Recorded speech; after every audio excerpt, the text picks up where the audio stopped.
20 साल पहले राजस्थान और गुजरात की सीमा पर बसा एक छोटा सूना सा कस्बा था खैरपुर।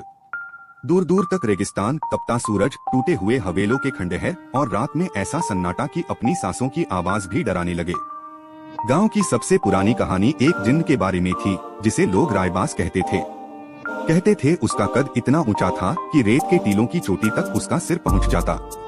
चेहरे पर पूरा काला पर्दा, लाल राख जैसी चमकती आंखें और उसकी आवाज ऐसी कि सुनते ही इंसान बेहोश हो जाए। लेकिन राज सबसे बड़ा यह था कि रायबास इंसानों को खाता नहीं था, वह उनकी परछाई चुरा लेता था। परछाई चुर जाती तो इंसान कुछ ही दिनों में पागल होकर मर जाता। मैं नवाब उस समय सिर्फ 21 साल का था। कॉलेज के प्रोजेक्ट के लिए मुझे पुराने लोक विश्वासों पर रिसर्च करना था, तो मैं अपने दोस्त साहिर के साथ खैरपुर पहुंच गया। मुझे लगा कि वहाँ की जिन्न वाली कहानी भी बाकी कहानियों की तरह एक अंधविश्वास होगी, लेकिन मुझे नहीं पता था कि मैं ऐसी चीज का सामना करने वाला हूँ जिसे समझना इंसानी दिमाग के बस में नहीं। हमने कस्बे के बाहर एक पुरानी हवालदार हवेली किराए पर ली। वो हवेली इतनी शांत थी कि कदमों की आवाज दीवारों को गूंजा देती थी। पहली रात कुछ खास नहीं हुआ, बस नींद में अजीब सी फुसफुसाहटें सुनाई देती रहीं। मुझे लगा हवा होगी, पर दूसरी रात से सब बदल गया। रात के ठीक 2:45 पर हवेली की दीवारें कड़कड़ाने लगीं, जैसे किसी ने दीवार को भारी हथौड़े से पीटा हो। हमने कमरे से बाहर झांका तो हवेली का सारा बरामदा अंधेरे में डूबा हुआ था। अचानक हवेली के पीछे वाले दरवाजे से रेत अंदर आने लगी, धीरे धीरे बढ़ती हुई, जैसे कोई अदृश्य चीज उसे ढकेल रही हो। रेत के बीच से दो लाल चमकती आंखें हमें घूर रही थीं। वो आंखें इंसानी आंखें नहीं थीं, बहुत गहरी, बहुत पुरानी और बहुत खतरनाक। हम दोनों भागकर कमरे में लौटे और दरवाजा बंद कर दिया।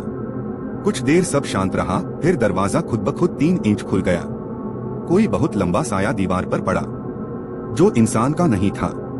मैं कांप गया। साहिर ने जोर से दरवाजा बंद किया। उसके बाद पूरी रात दीवारें किसी के चलने और फुसफुसाने की आवाजों से भरी रहीं। अगली सुबह हम गांव के मौलवी असलम साहब से मिले। उन्होंने हमारी बात सुनकर कहा, ये रेत तुम्हें चुन चुकी है। कोई सामान्य चीज नहीं है जो तुम्हें देख रही, वो रायबाज है। तुम्हें समझ भी नहीं है कि किस चीज से खेल रहे हो। हमने गंभीरता से नहीं लिया, लेकिन रात तीसरी थी और डर का असली खेल अब शुरू होने वाला था। उस रात 3 बजे अचानक हवेली की सारी खिड़कियां खुलने लगीं। तेज ठंडी हवा कमरे में घुसने लगी। हवा में रेत उड़ रही थी। हमें लगा तूफान है, लेकिन बाहर पूरा आसमान चांदनी से भरा था, एकदम साफ। तभी रेत में से एक बहुत लंबा काला साया उभरने लगा। वो धीरे धीरे उठ रहा था, जैसे जमीन के अंदर से कोई बाहर आ रहा हो। उसका कद हमारी आंखों के सामने बढ़ता जा रहा था, और जब वह पूरी तरह खड़ा हुआ तो उसका सिर दूसरी मंजिल की खिड़की तक आ गया। चेहरे पर काला पर्दा और लाल आंखें। वो जिन्न रायबाज था। उसने नीची भारी आवाज में कहा, तुमने मुझे क्यों जगाया? आवाज इतनी भारी थी कि हमारे कानों से हल्का खून बहने लगा। अगले ही पल जिन्न ने अपना हाथ दीवार से आर पार कर दिया और कमरे की ओर बढ़ाया। साहिर अचानक हवा में उठ गया। उसका शरीर ऐसे कांपने लगा जैसे उसमें हजारों वोल्ट की बिजली भर दी गई हो। मैंने चिल्लाकर साहिर का हाथ पकड़ा, पर उसने मुझे दूर नहीं किया। उसके चेहरे पर एकदम खाली भाव थे, जैसे उस पर किसी और का कब्जा हो चुका हो। और फिर उसकी परछाई जमीन पर से उठकर जिन्न के हाथ में चली गई। परछाई गायब होते ही साहिर बिना आवाज के बेहोश होकर गिर पड़ा। मैं उसे लेकर भागा, लेकिन जिन्न की आवाज हवा में गूंजती रही, तेरी परछाई अभी बाकी है। नवाब, उसके बोलते ही हवेली की दीवारें हिलने लगीं। रेत का एक बड़ा तूफान हवेली की ओर बढ़ा। मुझे लगा हम दोनों वहीं मर जाएंगे। साहिर को लेकर मैं किसी तरह मौलवी साहब के पास पहुंचा। उन्होंने उसकी नब्ज देखी और कहा, इसकी रूह आधी निकल चुकी है। इसे बचाना है तो तुझे रेगिस्तान की उस जगह जाना होगा जहाँ कोई इंसान सूरज ढलने के बाद नहीं जाता। उन्होंने मुझे एक पुरानी फटी हुई किताब दिखाई जिसमें रायबास की कैद का जिक्र था। पता चला कि सदियों पहले एक सूफी फकीर ने उसे रेगिस्तान के सबसे अंधेरे हिस्से में एक दोजखी कुएं में बांधा था, लेकिन उसकी कैद का समय सिर्फ 500 साल था, और वो समय अब पूरा हो चुका था। इसलिए वह आजाद था और नई परछाइयां तलाश रहा था ताकि खुद को और ताकतवर बनाकर पूरी दुनिया पर कब्जा कर सके। मैंने हिम्मत करके उस दोजखी कुएं की ओर जाने का फैसला किया। साहिर की हालत मिनटों में बिगड़ रही थी। उसकी आंखें सफेद हो चुकी थीं। वह उल्टी दिशा में बोल रहा था, वो आ रहा है। वो पास है, उसकी आवाज मेरी नहीं थी, जैसे रायबाज उसकी जुबान से बोल रहा हो।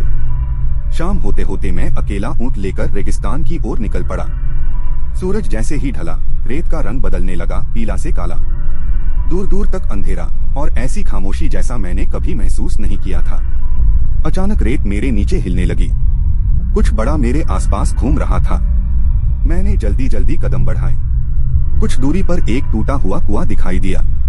वही दोजखी कुआं था।